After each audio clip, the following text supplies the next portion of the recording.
Bonjour tout le monde, j'espère que vous allez bien. Alors aujourd'hui je suis avec une invitée qui a écrit un livre que j'ai énormément aimé. Je l'ai lu en 2 jours. Oui, je travaille aussi de temps en temps. Violaine Bauder. Bonjour. Alors, est-ce que tu peux te présenter rapidement pour tous les abonnés?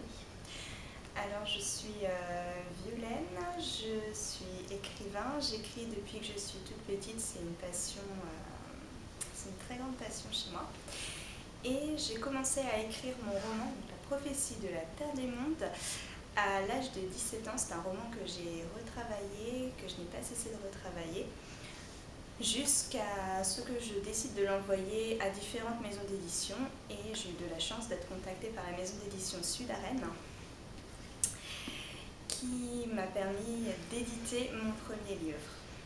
Dans la foulée du premier livre, le deuxième tome est sorti, donc la suite de cette saga fantasy, et le troisième est actuellement en cours d'écriture. Donc c'est une trilogie, il y aura 3 tomes. Les 2 premiers sont parus et le troisième est en cours de parution. Donc là vous avez le premier, donc l'artefact Desmond, et ici Salamoena, le pouvoir suprême. Je vais prendre là. Très bien, c'est parfait. D'ailleurs j'adore les couvertures, elles sont super belles. C'est des amis qui me les ont réalisées toutes les deux. Et bah franchement elles ont beaucoup de talent. Merci. Est-ce que tu peux nous résumer rapidement sans trop en dévoiler non plus? Parce que oui, en fait ils n'aiment pas quand je fais des spoilers, ils ont envie de me jeter des cailloux. D'accord, ok. Donc est-ce que tu peux nous résumer un peu au moins le premier tome? Alors le premier tome, donc, c'est l'histoire d'un jeune homme qui à l'âge de 18 ans découvre qu'il a 2 pouvoirs. Il peut maîtriser le feu et l'eau. Donc ces pouvoirs lui viennent d'un tatouage qu'il porte sur l'épaule. Et tous les gens de son empire, qui ont 2 types de pouvoirs élémentaux, sont appelés des dragons, en référence aux dragons que tout le monde connaît, qui ont vécu dans des temps reculés. Donc comme tous les dragons de son âge, après un cursus scolaire traditionnel, Jérémy va entrer dans une université spécialisée qui est l'école Etzelor, où il va apprendre à développer ses dons. En parallèle de ses études, il va apprendre que son empire est menacé de guerre par un royaume nordique du nom de Morner.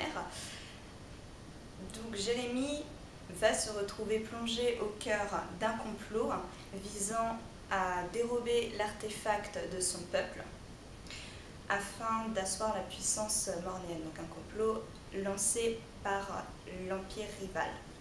Donc le but de Jérémy va être, tout en apprenant à devenir un dragon accompli, de déjouer le complot. C'est toujours très sympa pour se développer au niveau de la personnalité. Ah bah bien sûr. Sinon c'est pas marrant. Sinon c'est pas drôle. Et du coup, comment t'es venue l'idée d'un monde fantastique comme ça? Parce qu'en général, quand on veut écrire, c'est, enfin, pour ma part en tout cas, c'est plus par rapport à tout que je connais. Là, le fantastique, carrément, on n'en croise pas tous les jours. Donc comment ça t'est venu cette idée?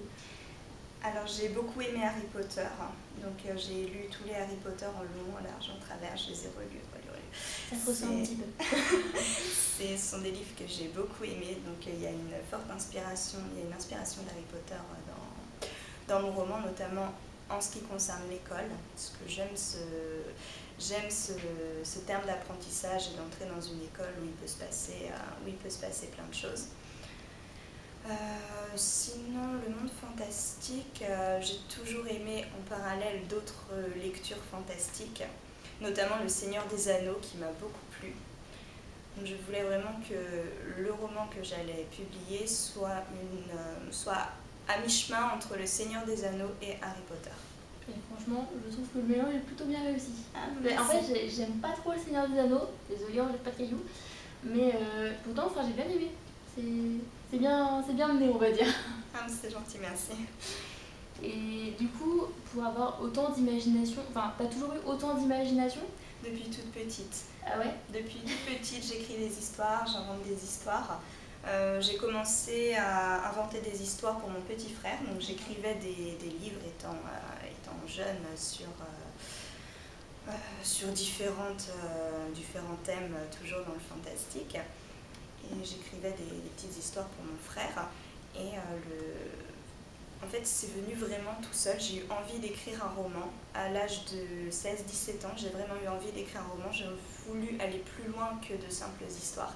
Et c'est pour cela que j'ai écrit un roman. Alors à l'époque, je ne pensais même pas le publier. Pour moi, c'était juste pour m'amuser. C'était un challenge pour savoir si j'étais capable de mener un projet du début jusqu'à la fin.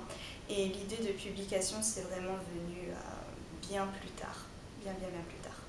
Et t'aimerais écrire, une fois que la trilogie sera terminée, est-ce que t'aimerais écrire autre chose dans différents domaines ou toujours restant dans le fantastique? Alors je resterai dans le fantastique parce que ce que j'aime dans le fantastique, c'est la liberté du monde. Il faut que l'histoire reste cohérente, ça c'est un fait. Mais le monde est ouvert et on peut se permettre vraiment beaucoup de choses.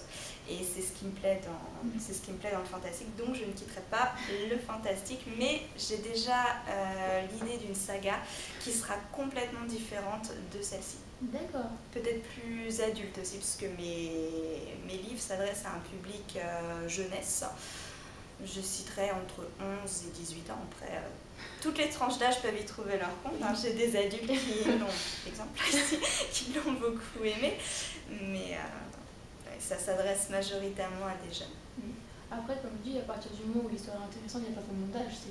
Oui, c'est ça. C'est le feeling en fait. C'est comme avec des amis, c'est le feeling. C'est le feeling, c'est ça.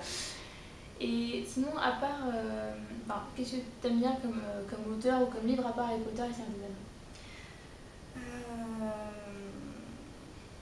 J'en ai lu tellement. Il y a un livre que j'ai beaucoup aimé, c'est je m'en rappelle plus du titre. Évidemment, je m'en rappelle plus du titre. C'est connu, pas connu? Oui, c'est connu.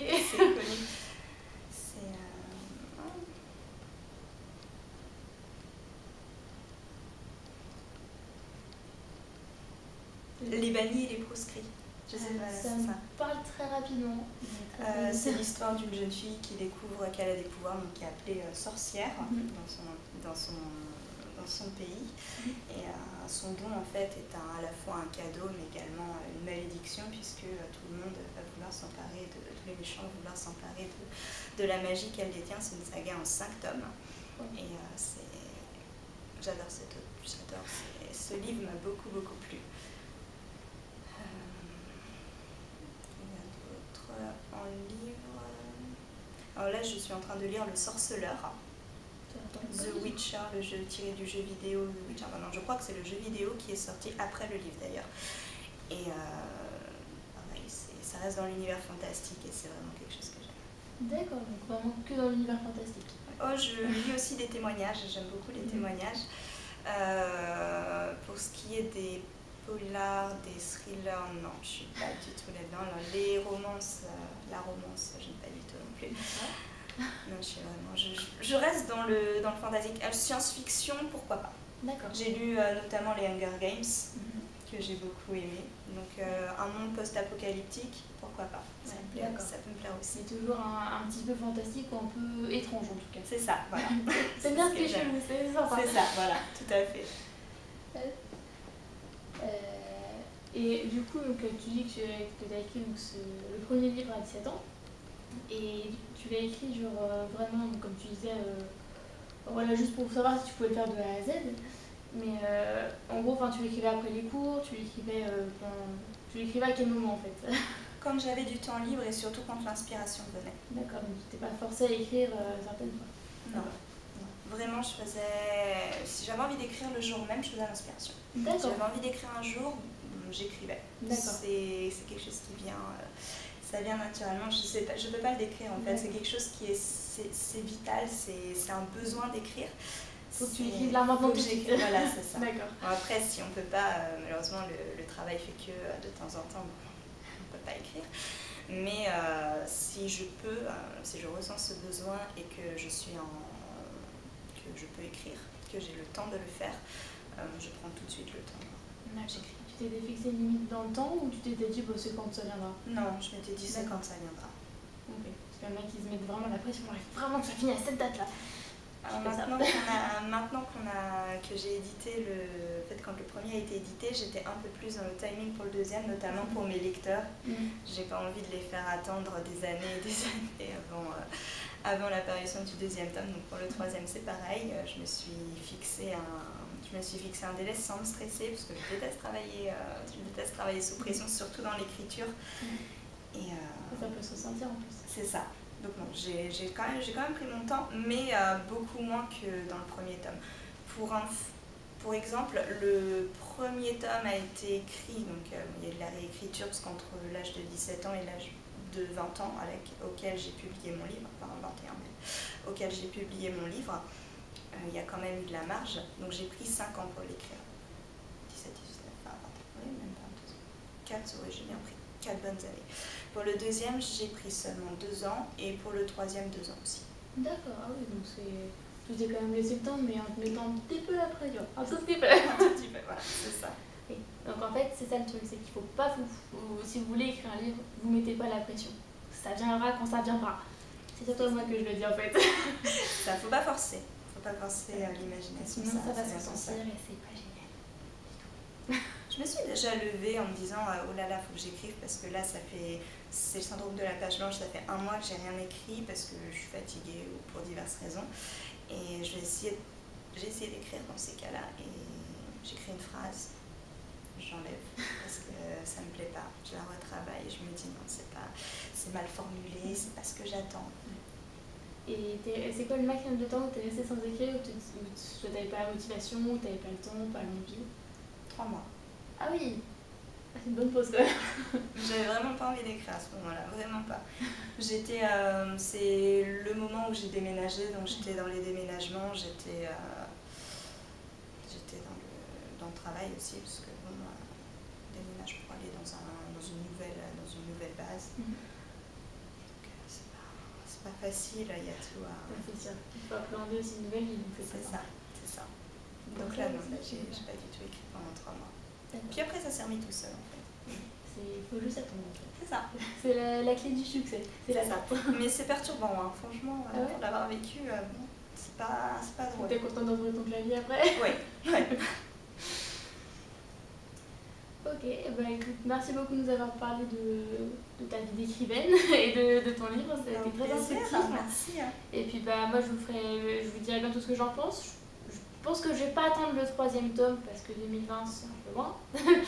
Même si c'est dans quelques mois, c'est un peu loin pour moi, vous me connaissez. Je pense que je vous en parle d'ici un mois, à peu près, pensez ça. Allez, d'ici là je vous fais des bisous, puis bah, je vous dis à la prochaine. Salut! À bientôt!